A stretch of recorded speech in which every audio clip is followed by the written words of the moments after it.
Y como es sabido de todos, ya estamos en la parte final de esta serie que venimos desarrollando en forma expositiva, progresiva, de el libro de Hechos. Nos hemos propuesto ir versículo tras versículo, capítulo tras capítulo, guiados por la palabra del Señor, dejando que ella sea quien precisamente dirija, nos instruya según lo que tiene para decirnos. Solo necesitamos del Santo Espíritu de Dios para que sea Él instruyéndonos en esta mañana.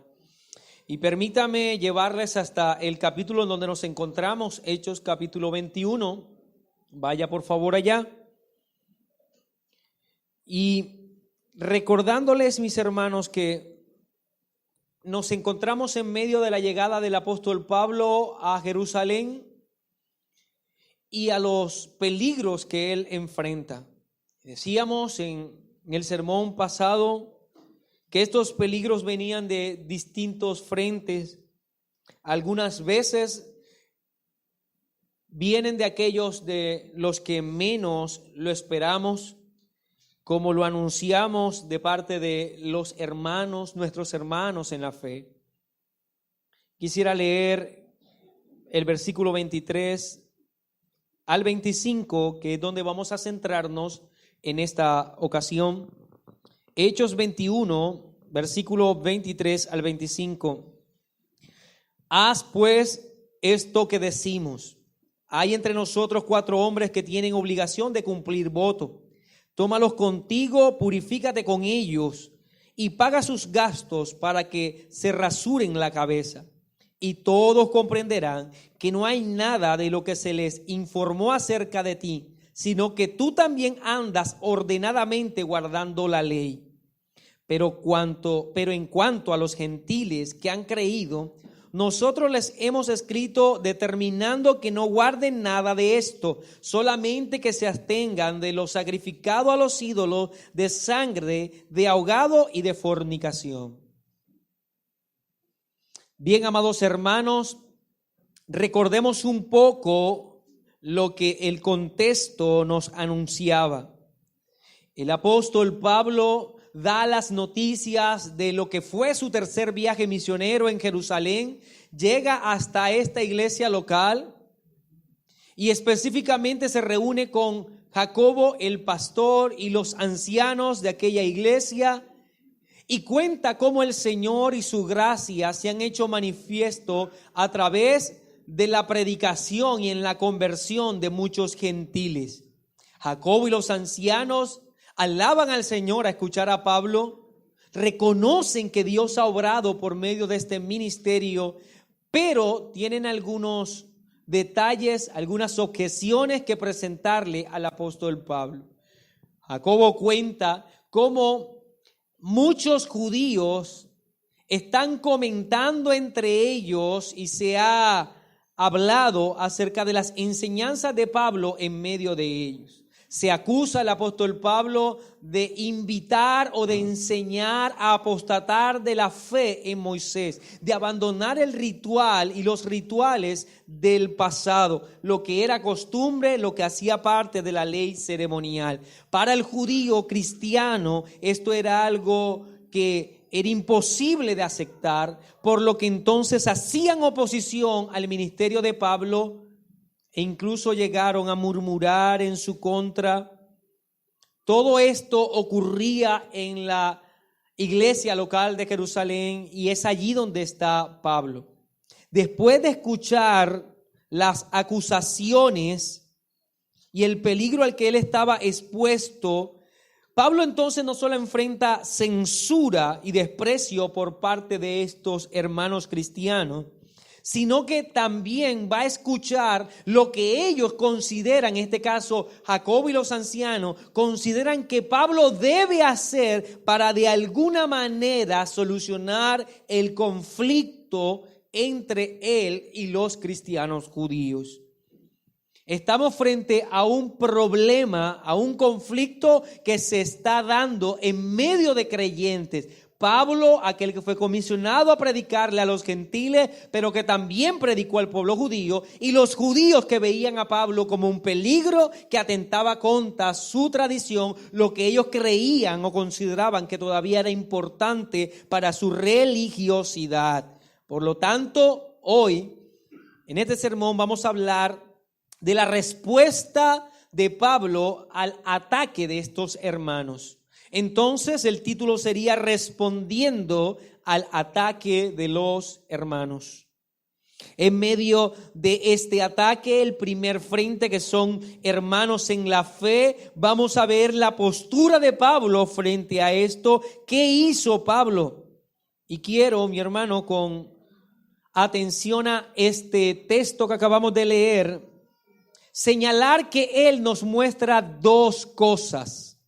Lo primero es que en el pasaje encontramos cómo debemos ver las diferencias, aún las acusaciones por parte de nuestros hermanos en la fe. Y nuevamente debemos recordar, no estamos hablando de ataques de enemigos externos.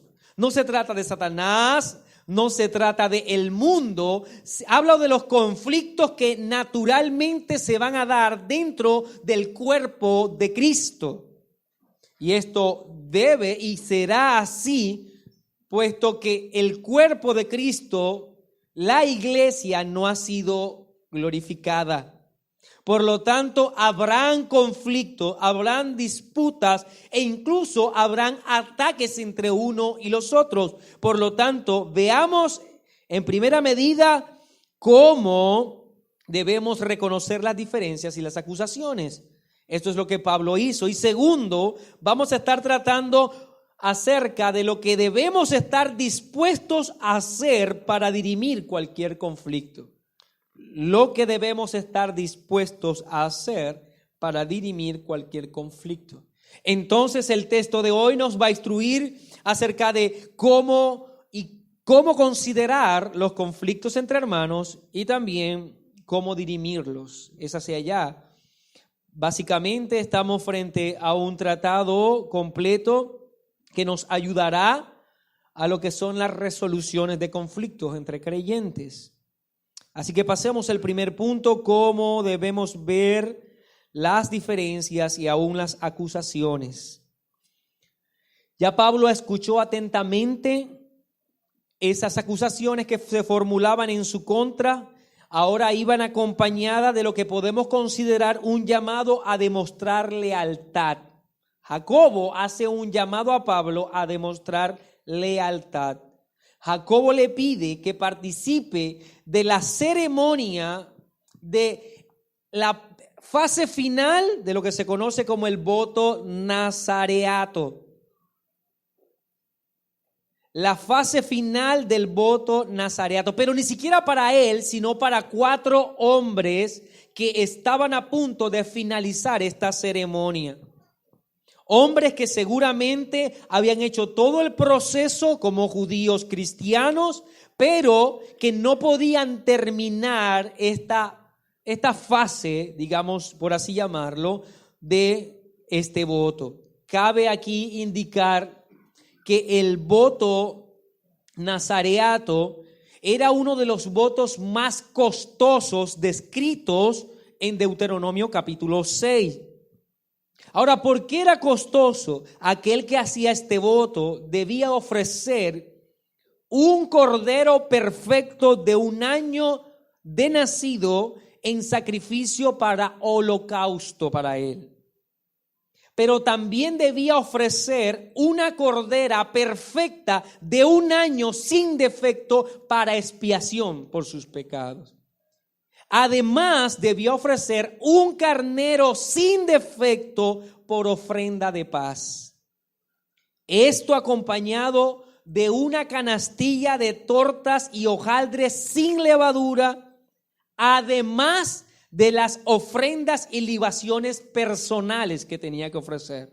Por lo tanto, aquel que hacía el voto nazareato debía considerar todo esto, que al final del voto debía pagar, debía ofrecer todas estas ofrendas, estos sacrificios Y luego de quemar estas ofrendas, debía cortarse el cabello, raparse, y todo el cabello debía ser tirado al fuego también.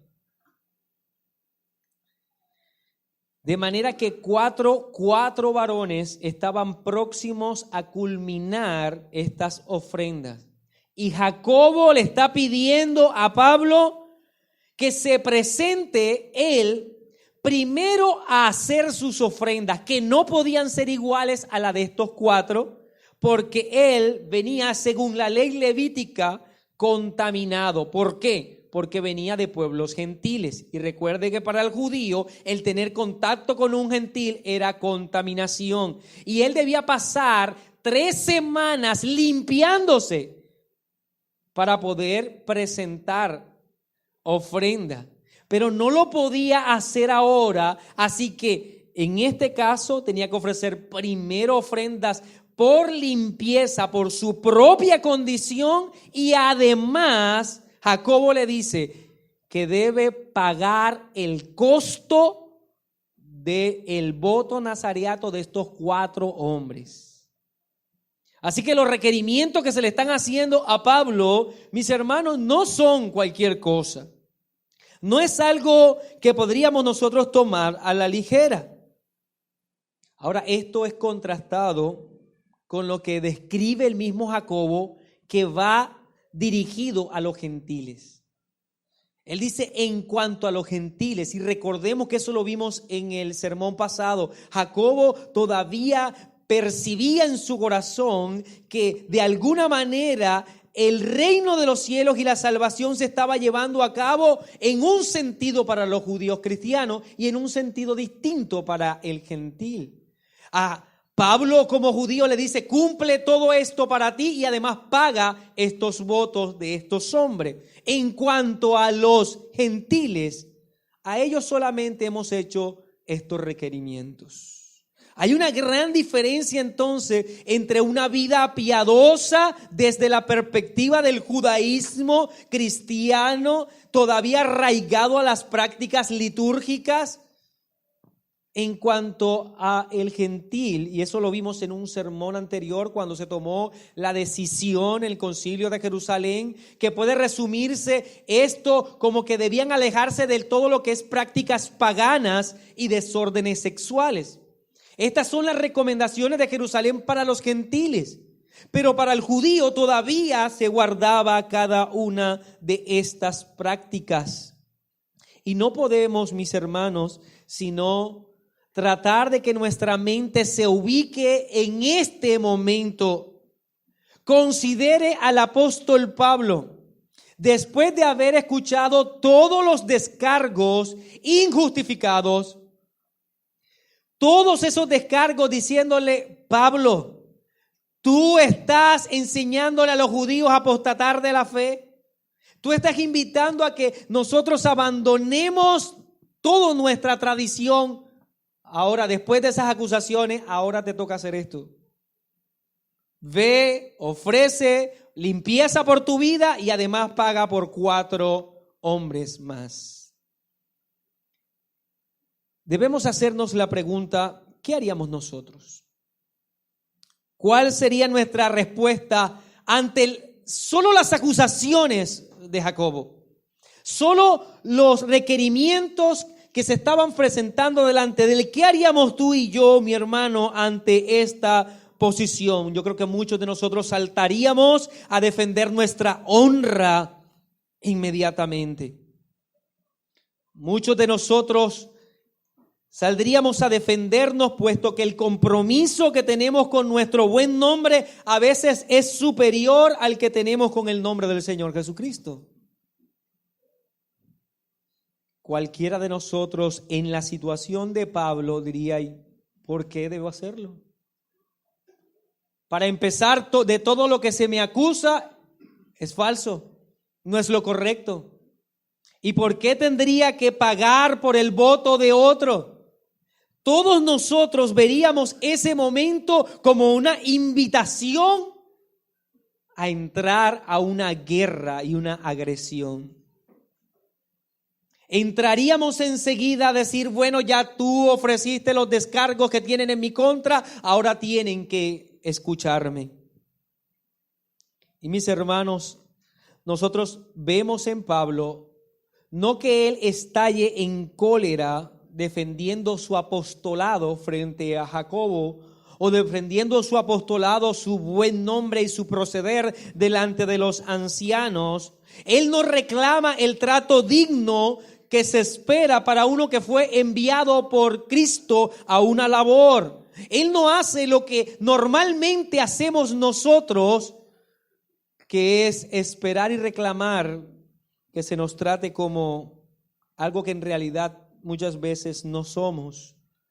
El apóstol Pablo, aquel en el que reposaba el poder del Espíritu Santo, un hombre guiado por Dios y un hombre piadoso, actúa en una forma en que nosotros debemos reconocer como un modelo para solucionar conflictos entre los creyentes.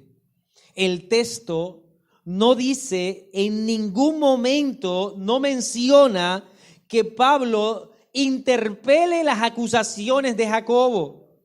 A pesar de que al ver nosotros la enseñanza, no vemos nosotros que él de alguna manera enseña al judío a abandonar las leyes de Moisés. Él invitó al arrepentimiento tanto al judío como al gentil. Él fue al judío primero a hablarles de Cristo como la perfecta cumplimiento, el perfecto cumplimiento de las promesas dadas en el pasado. Pero cuando el judío rechazaba a Cristo, él se iba al gentil. Él nunca invitó a un judío a que abandonase las prácticas de la ley mosaica. De hecho, recordemos que el segundo viaje misionero termina Pablo llegando a Jerusalén haciendo él mismo el voto nazareano. Recordemos que él tomó a Timoteo y lo circuncidó. Por lo tanto, él no estaba en oposición a eso, sino que enseñaba que todas esas prácticas en realidad no eran sino la sombra y que Cristo era la verdadera salvación y en él estaba la plenitud de todas las promesas. Por lo tanto, dejaba sin piso teológico todo ese tipo de práctica. El texto nos muestra entonces a Pablo obedeciendo lo que se le pide hacer. Y esto es algo de verdad, mi hermano, importante. Aunque él entendía, Pablo reconocía que Cristo y su obra dejaba inoperante todas las leyes ceremoniales. Ante lo que nosotros consideramos injusto, siempre surge de dentro de nuestro corazón un afán por vindicar. Nuestro corazón siempre va a querer menospreciar a aquel que pretende menospreciarnos a nosotros. Nuestro corazón siempre va a querer humillar a aquel que quiere humillarnos o lastimar a aquel que quiere ir en nuestra contra. Pero el apóstol Pablo se encuentra siendo censurado, y mis amados, pero esta censura no es vista por él como una invitación a pecar. Él no deja sin freno sus deseos, todo lo contrario. Vemos en el apóstol Pablo que tiene tanto dominio de sí que no hay discusión acerca de las acusaciones. Y esta censura que se presenta a Pablo no es por sus pecados, no es por un pésimo testimonio que él estaba dando. Las murmuraciones y las acusaciones en su contra era por el ejercicio de su labor, por el ejercicio de su ministerio. Muchos de nosotros nos defendemos ante los ataques, aunque esos ataques son justificados, aunque esa censura es justificada. Porque es por nuestro pecado, porque es por lo que nosotros vivimos o hacemos en nuestra debilidad y en nuestra inmadurez espiritual. Pero el apóstol Pablo está siendo censurado por algo que estaba haciendo bien. Si los hermanos te hacen reclamos si los hermanos te llaman la atención, si te exhortan y te convidan al abandono de lo que estás haciendo porque es opuesto a la voluntad de Dios, porque lo que haces es pecado y ofende a Dios, estas exhortaciones deben ser atendidas por ti. No rechazadas, atendidas por ti. No digas que se te está atacando cuando lo que se hace es señalar tu pecado, pecado que no quieres admitir, pecado al que se te está llamando a abandonar. Ese no es el caso del apóstol Pablo. A él se le está haciendo exhortaciones y acusaciones por algo bueno que estaba haciendo, por el cumplimiento de su ministerio. Pedro lo dice de la siguiente manera, en 1 de Pedro 4, versículo 14 al 16. Si sois vituperados por el nombre de Cristo, sois bienaventurados, porque el glorioso Espíritu de Dios reposa sobre vosotros. Ciertamente de parte de ellos Él es blasfemado, pero por vosotros es glorificado. Así que ninguno de vosotros padezca como homicida o ladrón o malhechor o por entremeterse en lo ajeno. Pero si alguno padece como cristiano, no se avergüence, sino glorifique a Dios por ello. Note entonces que Pablo está haciendo en su vida, en el ataque que él está experimentando, esto que está aconsejando Pedro.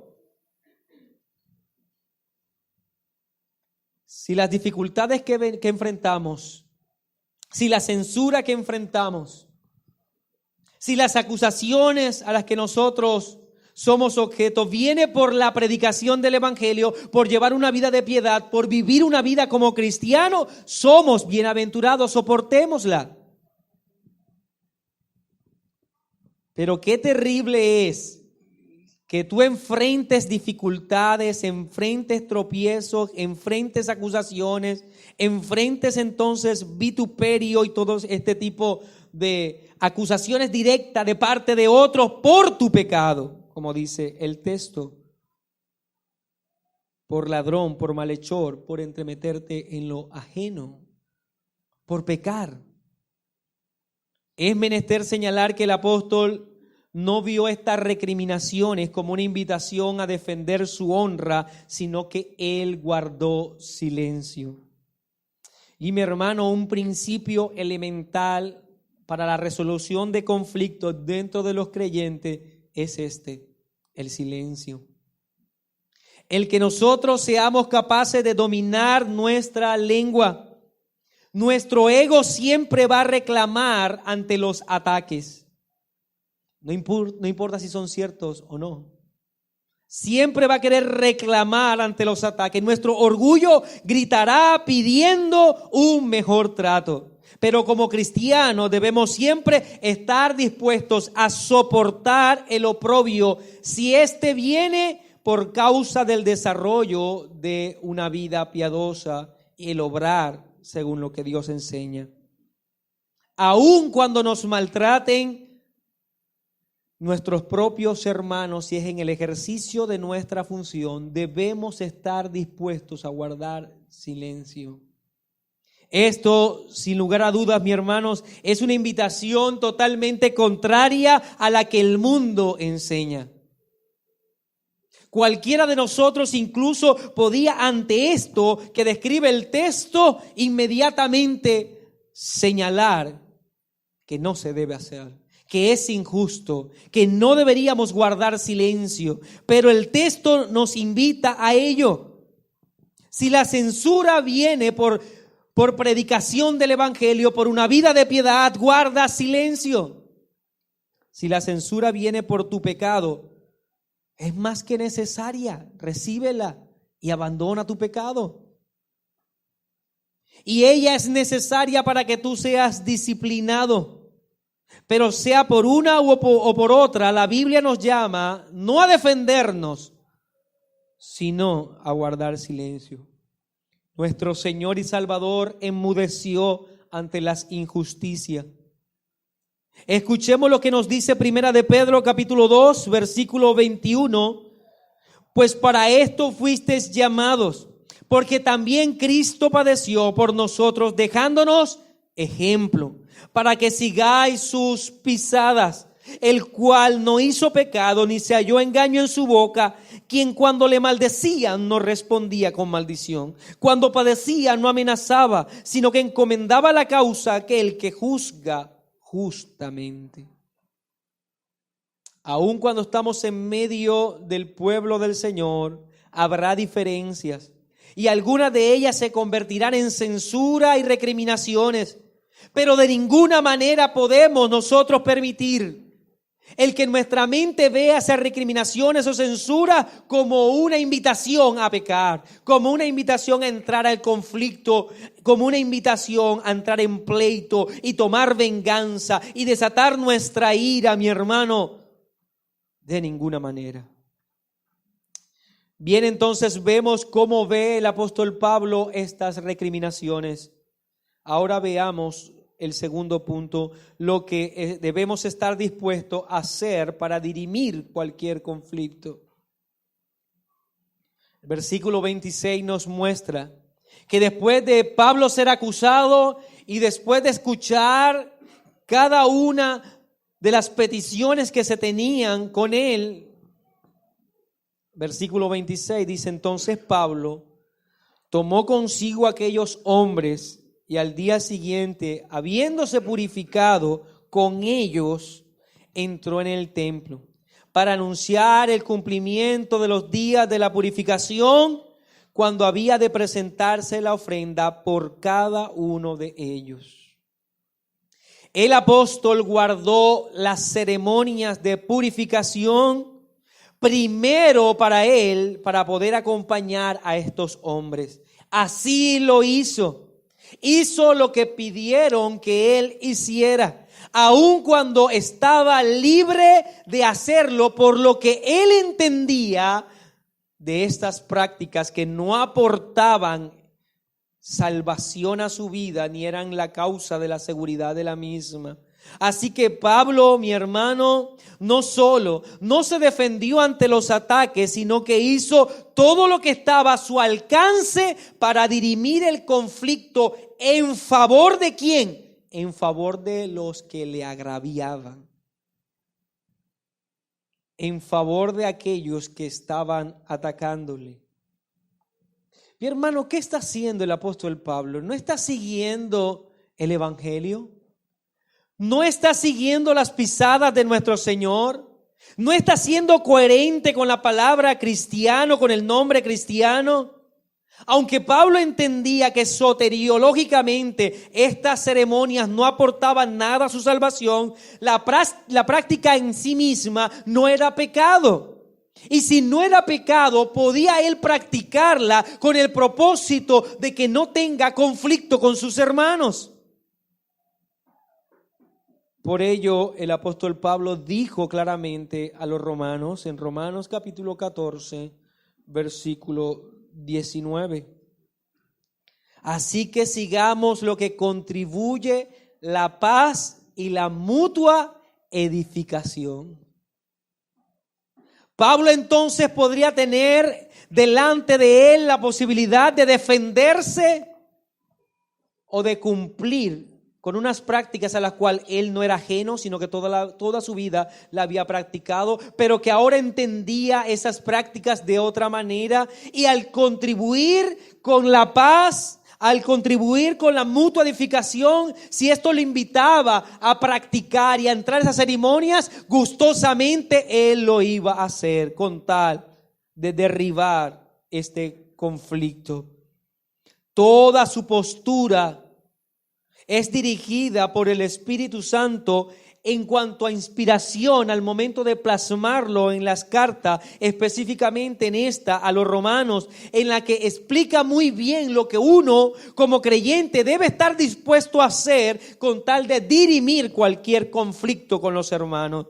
Él dice en Romanos 14:1: recibid al débil en la fe, pero no para contender sobre opiniones, porque uno cree que se ha de comer de todo.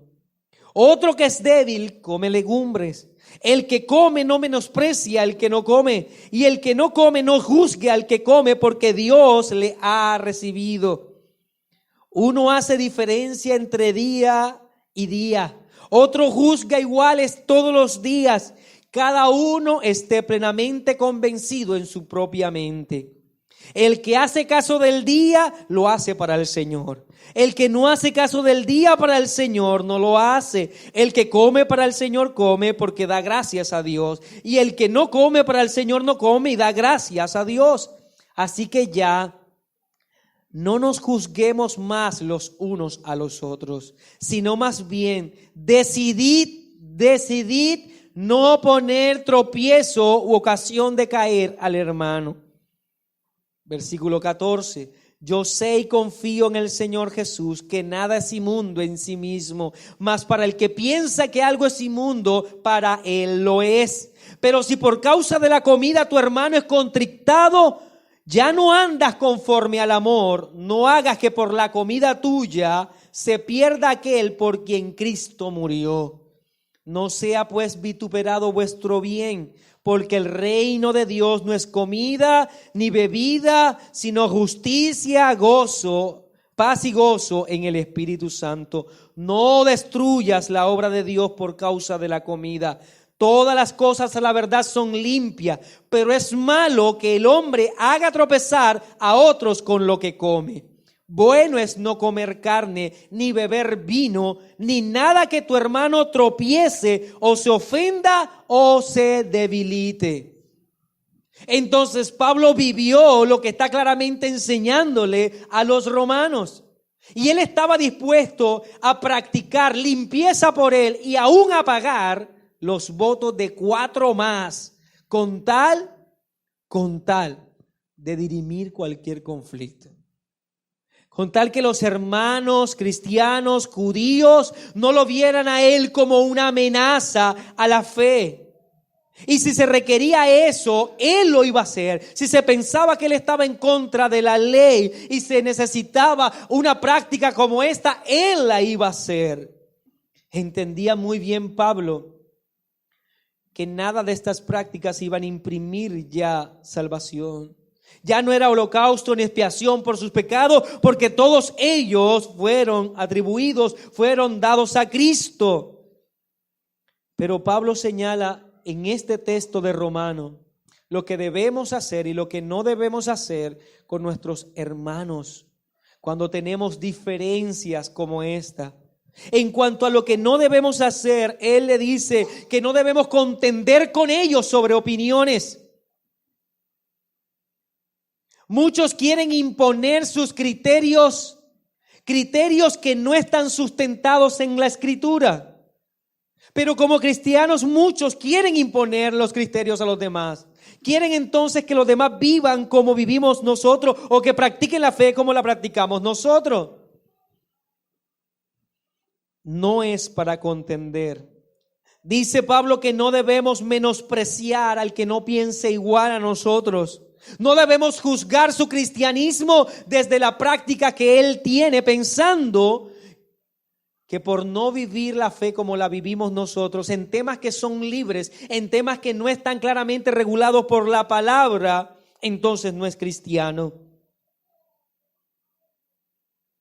Pensar que si no se llama bautista, no es salvo. No podemos menospreciar al hermano, no podemos poner tropiezo. Y este es un gran ejemplo. Si Pablo en ese momento a Jacobo le decía, yo no tengo necesidad de presentar ofrenda para limpieza, puesto que Cristo ya me hizo limpio, y mucho menos voy a pagar la ofrenda de 4 más, estaría colocando tropiezo a la fe de otros hermanos. Y él estaba dispuesto a vivir y a cumplir esta demanda que se le estaba haciendo con tal de no traer tropiezo. Entonces, no es para contender sobre opiniones, no es para menospreciar, no podemos poner tropiezo. debemos nosotros entonces ver al hermano que piensa diferente a nosotros en temas secundarios como lo que es un hermano que requiere de nosotros todo cuidado. Por eso termina Pablo diciendo: busca la paz y la mutua edificación. Es lo más importante. Pablo lo hizo, recordemos, con Timoteo.